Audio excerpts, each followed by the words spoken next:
ఇందిరమ్మ ఇళ్ల విషయానికి వస్తే ఎప్పుడు ఎన్నికలు వచ్చినా ఆనాటి దొరవారు బొమ్మలకే పరిమితం చేస్తే ప్రభుత్వం వచ్చిన మొదటి సంవత్సరమే రాష్ట్ర వ్యాప్తంగా 4.5 లక్షల ఇళ్లు 22,500 కోట్ల రూపాయలతో వడిగా ఇప్పటికే సుమారు 1,25,000 ఇళ్లు పూర్తి చేశాం. రేపు జూన్ నాటికి మరొక 1,00,000 ఇళ్లు కూడా పూర్తి చేయబోతున్నాం.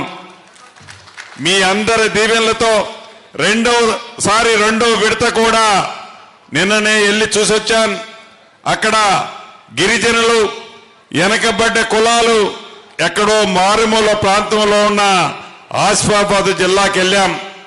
గౌరవ ముఖ్యమంత్రి గారి చేతుల మీదుగా రేపు 2వ తారీఖు నాడు 2వ విడత ఇందిరమ్మ ఇళ్లు కూడా రాష్ట్ర వ్యాప్తంగా ఇయ్యబోతున్నాం.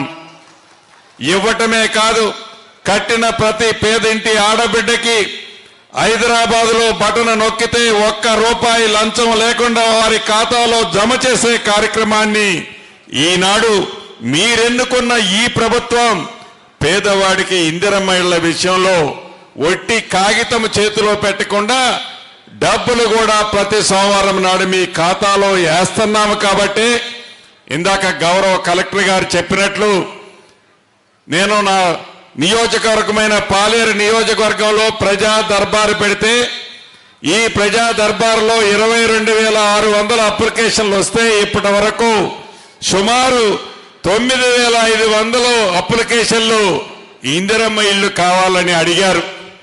నిజం, ఈనాడు రాష్ట్ర వ్యాప్తంగా ప్రతి పేదవాడు పూర్తి భద్రత, భరోసా, నమ్మకం ఈ ఇందిరమ్మ ప్రభుత్వం మీద ఉంది.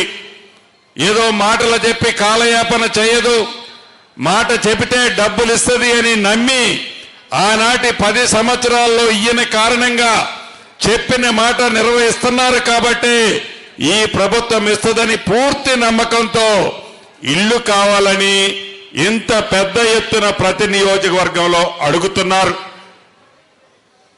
తప్పకుండా 2వ విడతే కాదు, 3వ విడత ఇస్తాం, 4వ విడత ఇస్తాం.